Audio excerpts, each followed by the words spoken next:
spent the year in combat. I never saw anything like this. Saw a lot of people die, but nothing this devastating. We carried a bunch of people that we found laying in the debris. There was complete darkness.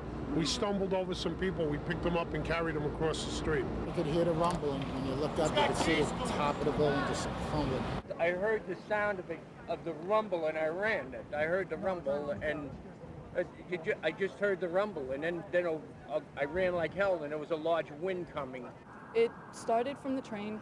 There was a gentleman on the cell phone who just started screaming that the planes had hit into the World Trade Center, and everyone in the car ran over to the other side, and we could see the burning and the big hole through the Trade Center. And as soon as we got out of the train station, people were screaming and crying and yelling, and it was just total chaos. I was in the building when they announced that there was a fire, and they evacuated the World Trade Center.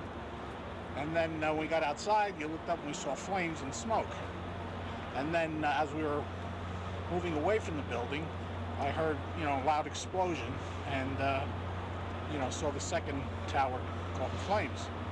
And at that point, everybody started running. In the second tower, it was like something went in and came out the other side, and a huge, huge fireball. And that was it. And then we left our building, we evacuated, and we're walking around for the last 2 hours. I've been to Turkey, the earthquake 2 years ago in Turkey, 19,000 people died, and Bosnia and Macedonia, a number of places in the world. And this is certainly, when you start talking to a New York police officer and they start crying for what they've seen in the last couple hours, you know the seriousness and the gravity of the situation. I was there when the tower, it just rained building, okay? And I was buried alive for 15 minutes until I scrambled out. And I'm just very concerned about the 6 firemen who were with me, because I'm not sure if they all made it. 3 hours all this can happen. 3 hours. I don't know if I was going to live or die within 3 hours. So I just thank God I am alive. So I can say. I hope my coworkers are too.